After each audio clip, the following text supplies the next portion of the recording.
Right, so I just want to do a quick drive-by video with you today.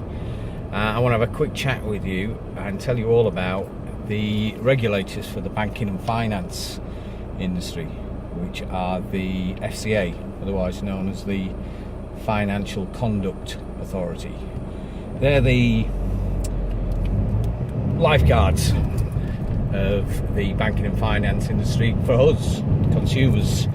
They're there to make sure that we're all treated fairly, and treating customers fairly is kind of a big deal these days, which is why I'm going to tell you a little bit about what you can expect from banks and other major financial institutions as a result of the involvement of the FCA. Generally speaking, the regulator is something that we as consumers don't need to worry about unless we want to make a complaint or make them aware of malpractice. But in this instance, I think it's important that we do understand who they are and what they do and the powers that they've got, particularly for those of you who are in any kind of financial difficulties.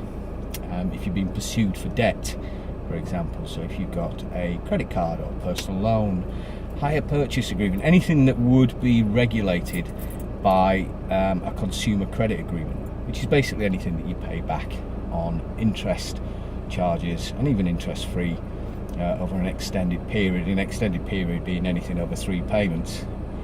And here's the thing, it's actually quite a positive spin, the Financial Conduct Authority and their involvement. Since their involvement, a number of new rules have come into play, and the FCA have been around since April of last year, 2015. They came into full power, and anybody who works within the industry, financial services, whether they lend money or pursue people who owe money, they are regulated and authorised by the FCA, so they have to play by these rules. So I'm going to give you a few of these rules. There's 6 principles, but I'm not going to talk about the 6 principles because it does get a little bit tedious and a little bit boring. But the first thing I've already mentioned, which is treating customers fairly, which means that your bank or financial institution has an obligation to ensure that you are furnished with all of the facts, that if you fall into financial difficulties, they must ascertain how much you can afford to pay, not what they want you to pay back, but how much you can afford to pay back. So they must do an affordability test, which generally involves doing something like an income and expenditure. Now, a lot of people out there watching this, if they've gone through this, they might have found it a little bit intrusive, but it's there really to protect you, to ensure that you're not paying too much. So I'd advise anybody that's dealing with a debt collection agency or a bank or anybody that they owe money to and they're looking to do an income and expenditure exercise with you, is to cooperate, let them know exactly what's going on in your life and how much you're earning and what your outgoings are. That way they will be obliged to give you a repayment plan that you can afford, and that way you're not going to be overstretched.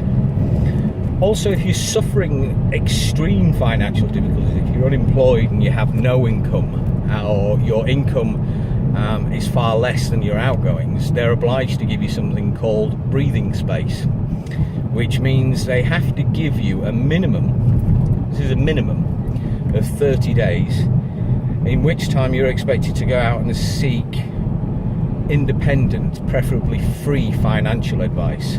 I would recommend that you take that if offered, and even ask for it if you feel that you need it, and you reach out to organisations such as Step Change. Step Change are a fantastic charitable organisation who will assist you not only with your income and expenditure and negotiate with your creditors on your behalf, but you could make one single monthly payment to Step Change and they will distribute those funds to your creditors on your behalf until all of your debts are paid. That's called a debt management plan. There are companies out there that will charge you an absolute fortune for a debt management plan. Avoid them. Absolutely avoid them. There's no need to be paying any extra money on top of the debts you already have. Step Change will do it free. Citizens Advice Bureau will help you set up your own debt management plan. Unfortunately, you will have to make the payments yourself, but if you're confident enough to do that, that's a good way to go. And the Money Advice Service and also PayPlan will assist you with debt management plans with no fee. So there's 3-4 organisations there that will help you. But the point is that all financial institutions that are dealing with people in financial difficulties are absolutely obliged to give you a minimum of 30 days in which to seek that help and advice.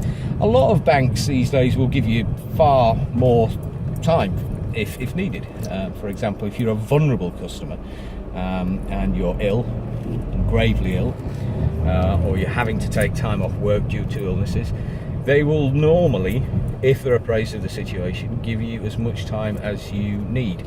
The consequences for the mistreatment of a customer these days are catastrophic for financial institutions. Royal Bank of Scotland, for example, has been fined tens of millions of pounds in very recent months for breaching FCA guidelines.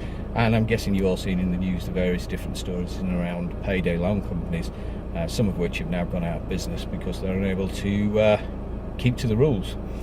So we have treating customers fairly, which took us to affordability.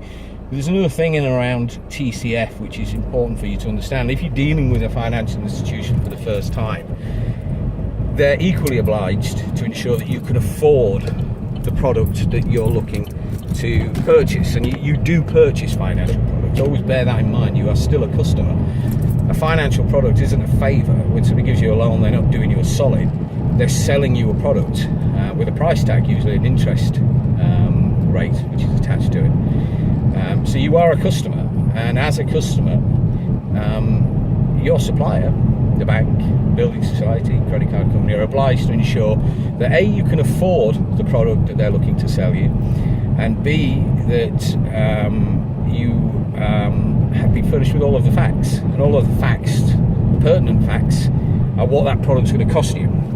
So whether that's a 25-year mortgage or a 30-year mortgage or a 10-year mortgage or a short payday loan, before you enter into the agreement, you must be aware of exactly what that's going to cost you. So if you borrow £100 and there's a 10% interest charge for the whole term of the loan, that would be £10. So the cost of that loan would be £10. So the total amount to be payable, in very simple terms, is £110. So whether you're doing that with a mortgage, which is a huge sum of money, or a short payday loan, which isn't necessarily a huge sum of money to borrow, but can retrospectively be a huge sum of money to pay back, they must furnish you with all of the facts and tell you exactly what the interest charges are.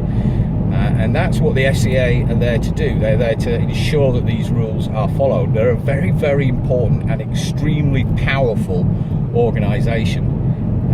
And you will find that banks and building societies and anybody that works within the financial sector, even debt recovery agencies, are very keen to ensure that they don't breach any of the rules.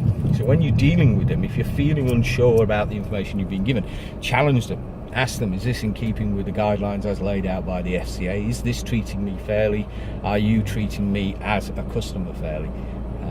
And if you don't feel that you are, you can always approach the Financial Ombudsman, details of which you can find on our website, debtbustingexpert.com, or you can go to the FCA's website, and again there's links to the FCA's website on debtbustingexpert.com, or you can Google if you don't particularly want to pay a visit to my site. I won't be offended. Just stick it all into Google. As usual, when dealing with anybody online, make sure that you're on the correct site and not a phishing site. And neither of these organisations, the Financial Ombudsman or the Financial Conduct Authority, would ever ask you for any fees for assisting you. So that's just a brief introduction to the financial regulator. I'm going to be doing a series of these little videos, particularly when I'm driving home in the car, because it's a good time for me to think and maybe reach out to you guys and give you some snippets of information. It's a little bit easier than reading a 1,500 word article all about a financial conduct authority regulator. So that's it for now. Stay tuned, come back soon, and hopefully we'll have some more useful information for you.